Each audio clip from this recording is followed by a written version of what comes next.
Salut à tous, c'est Pank de la chaîne, bienvenue sur cette vidéo qui aujourd'hui va parler de coaching et va parler de personnes toxiques et en l'occurrence plutôt une réflexion qu'on peut se poser avec nous-mêmes et avec les autres quand on est avec des personnes qu'on estime, qu'on aime bien, voire qu'on aime beaucoup, mais qui au bout du compte passent leur temps à nous tirer vers le bas. Et j'en parlais avec Dao et je trouve que c'est quelque chose d'assez important de constater à quel point on peut avoir dans nos entourages des personnes qu'on aime beaucoup, ils ont plein de qualités et tout, mais en fait quand on commence à prendre un peu de distance et qu'on se dit attends, je viens de passer ma journée, mon après-midi ou quelques heures avec des personnes qui ne font que me tirer vers le bas, que euh, diminuer les idées, les trucs que tu peux partager, les envies, les éléments, et constamment tirer vers le bas ou constamment revenir vers eux à ne jamais, jamais réellement écouter, ne jamais réellement vouloir faire en sorte que cette idée puisse un peu se propager, grandir, avancer, quitte à donner des idées ou des orientations, ses opinions. Bien sûr que oui, quand vous êtes en train de partager vos idées avec du monde, c'est normal que les gens soient d'accord ou pas d'accord. Ça n'empêche que c'est pas parce qu'on n'est pas d'accord qu'on va faire en sorte que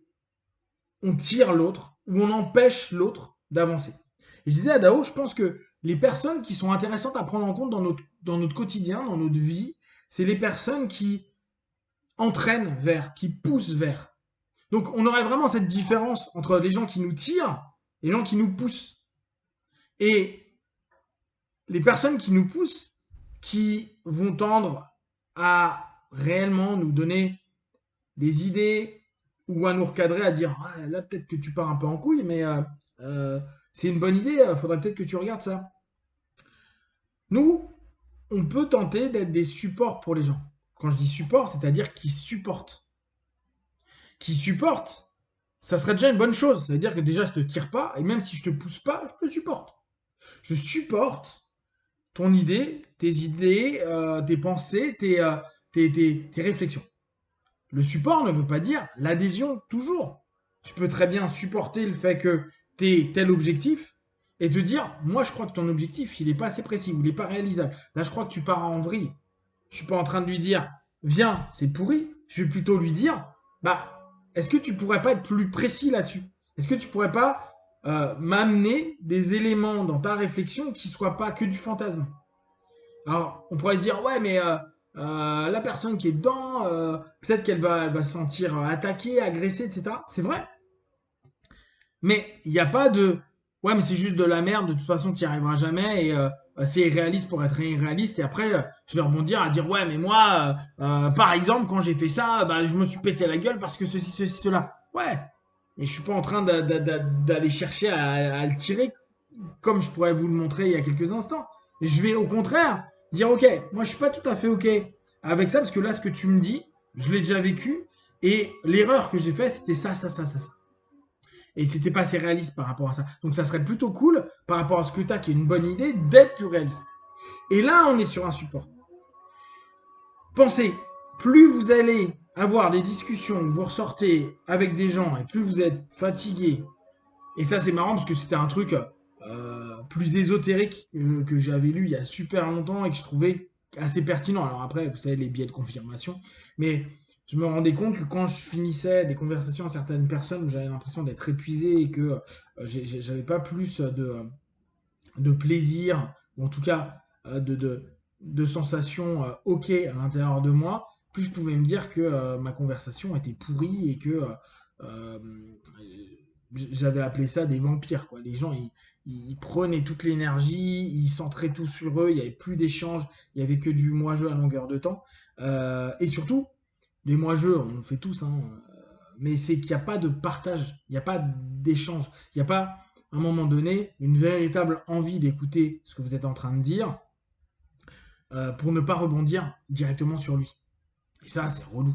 Donc, cette notion-là, perte d'énergie, cette notion, on se dit putain, je me fais chier en fait, je me fais chier, je m'ennuie ou ça ne m'intéresse pas, et décontente, parce que parfois on peut s'ennuyer, mais on n'est pas du tout proactif par rapport à nos potes et d'autres, et donc bah, vu qu'on est passif, on subit le truc, mais quand on tente de rebondir sur des sujets, quand on tente de ramener vers quelque chose, et que on se rend compte que ça prend pas et qu'à chaque fois, ça se refait aspirer, effectivement, moi, j'ai pris pour habitude de me barrer. Ça m'intéresse pas. Ces moments-là n'ont aucun intérêt parce que il n'y a pas d'échange. En tout cas, moi, je le ressens pas. Peut-être que la personne est très bien et elle se nourrit de plein de choses. Mais moi, à ce moment-là, vu que je décide avec les personnes avec qui je vais parler, je vois pas trop l'intérêt.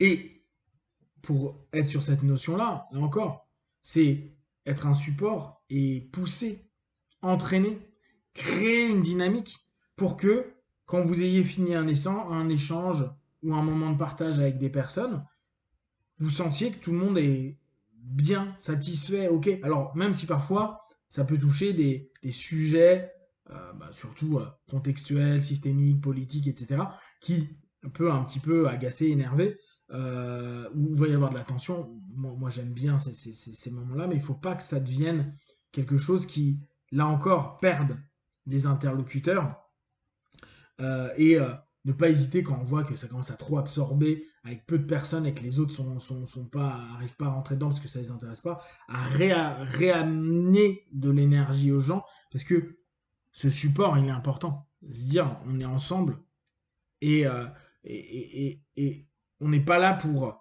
drainer des choses, tirer, on pourrait se dire aussi drainer de l'énergie, drainer de l'attention et faire en sorte que des gens qui ont décidé à un moment donné de passer du temps avec nous ressortent en se disant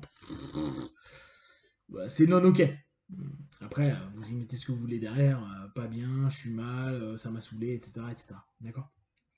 Ce que moi je vous invite à vraiment prendre en compte, c'est déjà voir autour de vous si vous n'avez pas des personnes qui vous drainent comme ça, des personnes qui vous tirent tout le temps vers le bas, tout le temps. Et je vous invite clairement à éviter de passer du temps avec. Bien sûr, hein, vraiment, je pense qu'on peut les apprécier et les aimer, mais par contre, quand vous y allez, il faut que vous ayez un max d'énergie. Ou, et on revient toujours sur la même chose, recadrer. Sauf que si au bout d'un certain nombre de recadrages, les personnes restent toujours dans la même dynamique et que vous avez l'impression que ça vous tire, il y a peut-être un moment ou un autre, il faut arrêter. Moi, je n'hésite plus, soit à me barrer, soit à dire à la personne, en fait, là, franchement, je trouve pas ça intéressant, je trouve que c'est trop centré sur toi, ou qu'il n'y a pas d'échange, c'est juste pas interactif.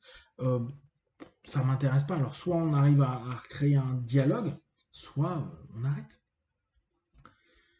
Pensez que sans être dans un truc ultra positiviste, genre ouais, tout n'est qu'amour, entraide, etc. Non, non.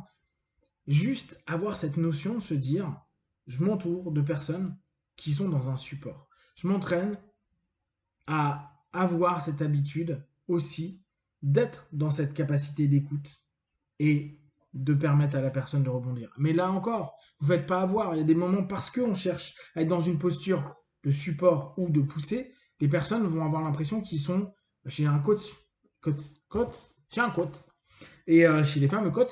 Et à ce moment-là, ils font un show pendant un laps de temps et c'est eux qui deviennent complètement absorbants à vampiriser. Là encore, quand on est avec des personnes, c'est à nous de driver à certains moments et dire bon, ça va, j'ai compris, détends-toi, viens, on va boire un café, viens, on fait ceci, cela, on va détendre ton esprit, on va parler d'autres choses, on pourra revenir dessus. Mais faut pas que la personne, ça devienne un dramaturge qui va nous bouffer tout notre temps. Là encore, respectez-vous. Respectez-vous. Être dans le support, être dans le fait de pousser, c'est aussi se supporter et se pousser vers du positif. Donc, si à un moment donné, les gens drainent trop, n'hésitez pas à dire stop. Oui, il y a des moments ça va pas. Oui, il y a des moments il y a besoin de parler. C'est pas un problème. Mais vous avez aussi, et là je trouve que là-dessus le process com est assez cool, des niveaux d'énergie où vous êtes apte ou pas apte à prendre ou pas ces éléments-là. Et il y a des moments où vous pouvez pendant 10 minutes, mais pas pendant 30. Donc, n'hésitez pas à observer, à voir autour de vous, à vous rendre compte vous aussi si vous êtes en train de tirer les gens vers le bas. Et peut-être qu'il y a certaines personnes que vous tirez vers le bas et d'autres pas du tout. Et se poser la question pourquoi on a encore des rapports avec ces personnes-là. Si vous avez des questions, des remarques partagées sur Facebook, YouTube, je répondrai le plus rapidement possible. Comme d'habitude, de tout ce que je propose, ne prenez que ce qui est bon juste pour vous. Testez, observez, analysez et concluez. Be one, ciao.